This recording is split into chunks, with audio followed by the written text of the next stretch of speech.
Okay, guys, here's another episode, Hardlines, Truth, Common Sense. Alright, so if you watched the previous episode, we discussed the Renee Good shooting and how at the end of the day, it's tragic that her kids will grow up without their mother, her wife, whatever that was, will grow old without her partner. Um, but at the end of the day, it was a justified shooting. I mean, it was. Under multiple facets. But what we're going to talk about now is why this particular shooting by an ICE agent has become such a thing. Because this typically is not what people... she doesn't fit the narrative for what I'm going to call leftists riot and protest about. When there was another shooting, New Year's Eve, in Los Angeles, a gentleman by the name of Keith Porter. Mr. Porter was an African-American gentleman, was shot by an off-duty ICE agent on New Year's Eve. Now, I'm going to turn around and say right now, there's not a whole lot except for some local news things I found from LA papers and things like that, and some stuff I've found just floating around social media. And I haven't really had a chance to dive into all the specifics on Mr. Porter's death. So I'm not going to turn around and do a big case study like I did for Renee Good's case. But what we are going to talk about is why Renee Good's case turned around and blew up nationally, while Keith Porter's case was a quiet passing mention in the media and on social media. And the background that like I said, and again, this was from just a quick scan. I don't know what's what with it. I haven't had a chance to really vet this the way I did Miss Goods. But the story goes, from what I read, that Mr. Porter was celebrating New Year's Eve and was in an apartment complex and discharged a few rounds up into the air from his AR-15 rifle, which all right, as a Second Amendment supporter, as a gun owner, I'm going to go ahead and say 3 failures on his end was you don't discharge a firearm into the air. That projectile has to come down somewhere, and when it does, it can injure somebody or kill somebody even. Falling velocity is just as dangerous. 2, it's an apartment complex. There's people around. You want to go get some black cats or something like that, fine. But, walking out in the middle of your apartment complex parking lot with a firearm and discharging it generally isn't the most prudent thing to do. And then the third failure was, this was in Los Angeles. This is LA County. I don't think anything of Los Angeles is not some type of city limit. And most states, I can't speak for California, but just knowing kind of how California is,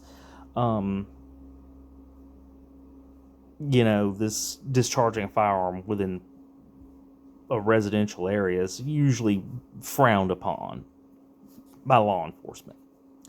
But that's neither here nor there. So now that we've pointed out his 3 shortcomings. First of all, it's reported it was an AR-15 rifle, which, for a person to possess an AR-15 in California, you might as well be buying an M134 minigun anywhere else in the country, because the paperwork process, the hoops they make you jump through, is every bit as bad. I mean, you might as well just go ahead and fill out an ATF, Class 3 form and buy an automatic weapon if for everything California makes you go through for the purchase of an AR-15 because they have their weird deeming of it. So odds are, if he was in possession of an AR-15, he received it one of two ways. And the most unlikely way in this particular case is that it was hot. He bought this thing second-handed from an individual, and it's probably possibility it's stolen. I don't think that's the case here, because somebody buys something like that or buys something like that without the due paperwork generally isn't going to be inspired to go fire it in a public place. It's kind of one of those, hear no evil, see no evil kind of things. So the second is that, and this is the more likely situation, is that this was legally his weapon. He jumped through all of California's hoops. He did his paperwork. He paid his money, whatever else they wanted. Went through whatever background checks or other craziness and was legally in possession of this rifle. And that's great. But here's where we get into the kicker. So we can kind of deduce that Mr. Porter was an African-American gentleman, had 2 children, was in possession of a legal firearm. It was correct. And yet he ends up dead at the hands of an off-duty ICE agent. Apparently, like I said, the story goes, he discharged a few rounds in the apartment complex. This off-duty ICE agent comes out with his service weapon. Apparently, he lived in the complex or was staying there or something, and confronts Mr. Porter, and gunfire was, some people say, exchanged. Again, even the local media reports that are very vague.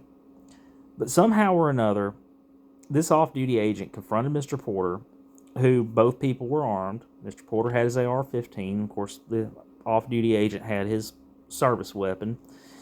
And Mr. Porter ended up shot and killed by this agent.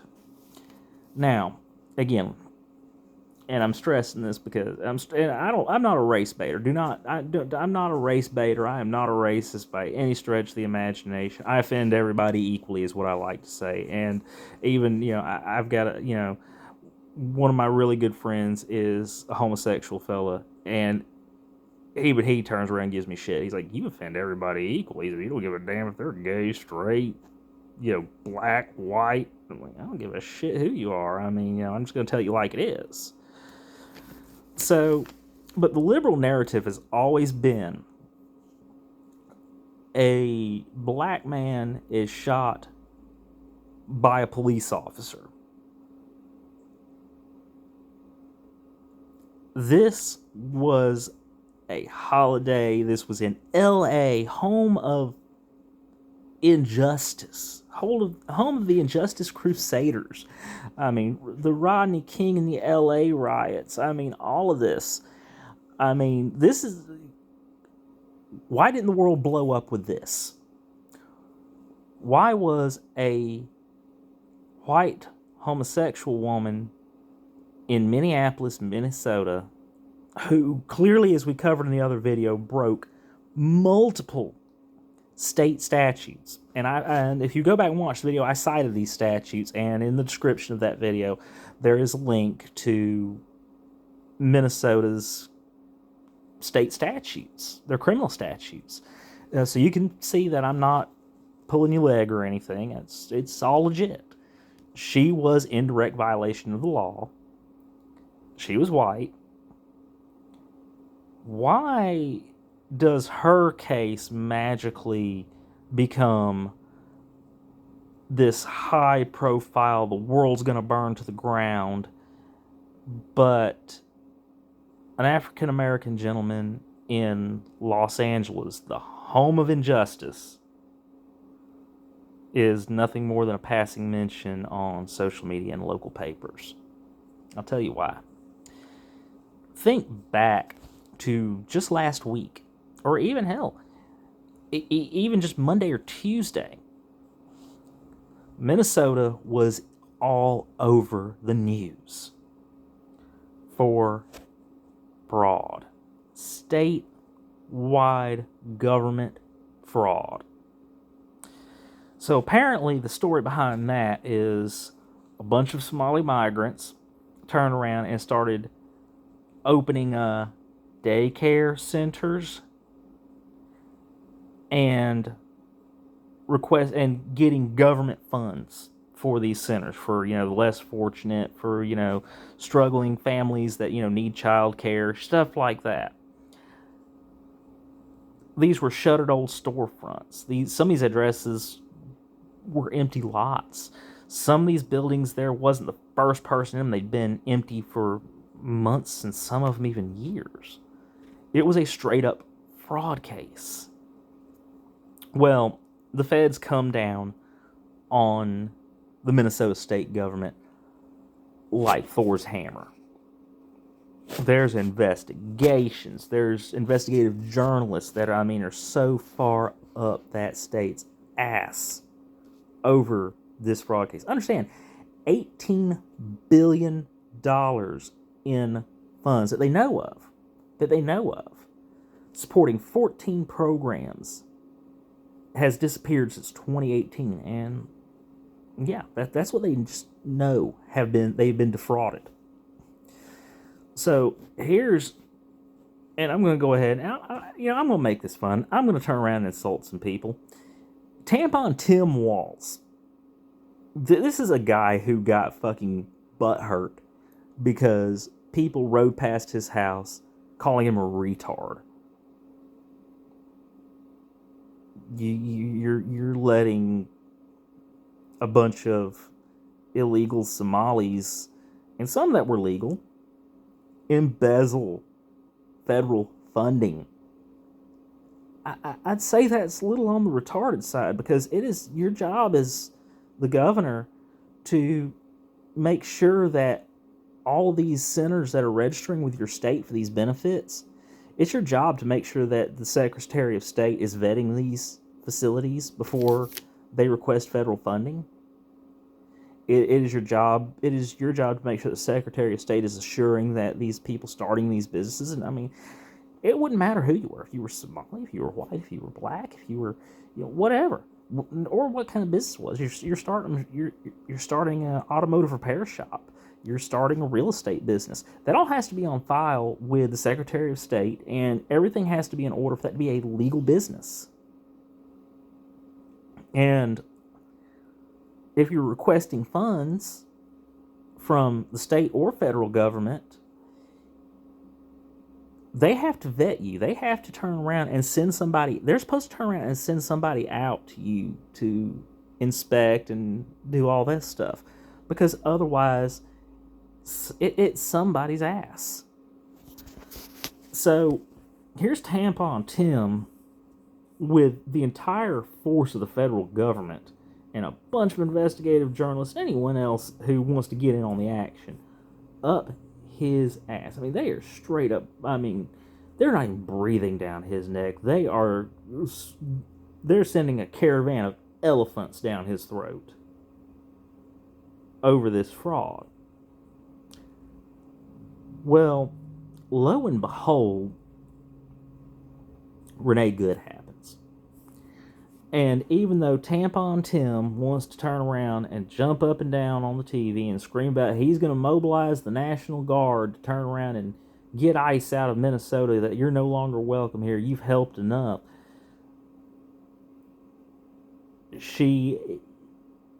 they're not turning around and making a big deal out of her because she did something good.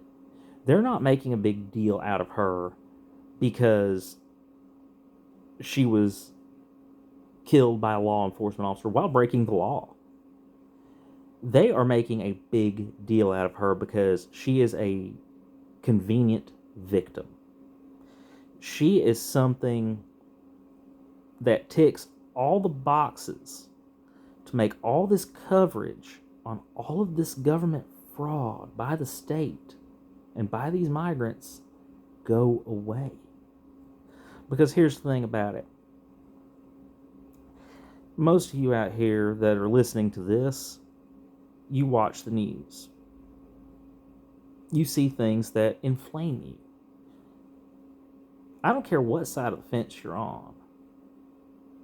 Anybody who sees that funds that are supposed to go towards helping children and helping families being defrauded and defunded, that's enough to get anybody a little riled up, including Tampon Tim's very own Democratic voter base.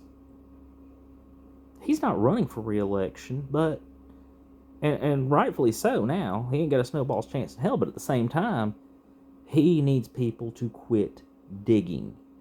Well, here's the thing about it. When the public is paying attention to something, they ask questions. They want answers. And usually those answers come with more questions. So if Tim Walz can distract the people of this country from asking questions about, hey, where did $18 billion of federal funds go? Then he may not have to turn around and give any more answers. And who knows where it went? I'm not going to speculate on that. Some of these migrants could have sent back to Somalia or wherever some of them were from. These just as well could have been some U.S. citizens that turned around and, got in on it and did a few little frauds of their own. Some of this could be lining Tampon Tim's pockets. We don't know. Nobody can account for 100% fact where $18 billion went. They know it went to these fraudulent centers, but nobody can account for where it went after the centers got it. I mean, did it go in the pockets of politicians? Did it go to a foreign country? Where did it go? So we're not even going to speculate on where it went, because those possibilities are endless. Absolutely, positively endless. But what we are going to talk about is that Tim Walz wants you, the American public, to stop asking questions. He wants your mind on something else. And Renee Good gave him that on a silver platter. She gave him that with her blood, with her life. And it's very sad, because let me tell you something. Any other day this happened, Keith Porter's shooting would have had people burning buildings in the streets. Same way George Floyd did. Any other day. And again, we can't speculate on Keith Porter because there's not enough information. And if I do get more information, I may do another video sometime on Keith Porter and that shooting. I do want to dig into that myself, because I have more questions than I have answers personally, and I like getting my answers. But any other time in history, he would have been an absolute martyr to the Black Lives Matter movement, to just the left in their quest just to prove how racist America is.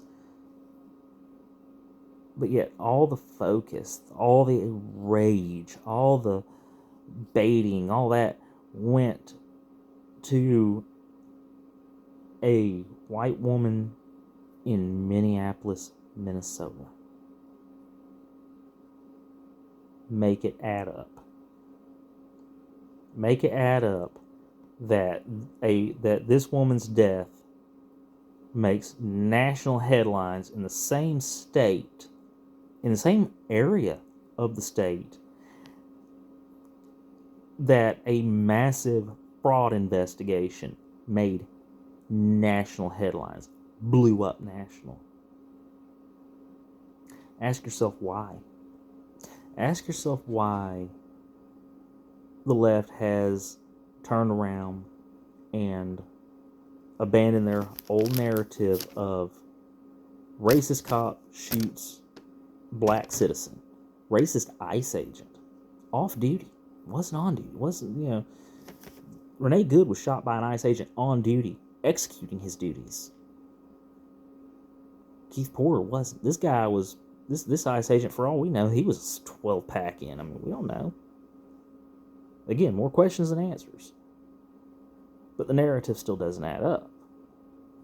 Why abandon that? Why abandon a good story, a good, race-baiting, rage-baiting story of a black man being shot by the police in Los Angeles for a white woman being shot by an ICE officer that she hit with her car? Just some food for thought. Let me know what you think in the comments.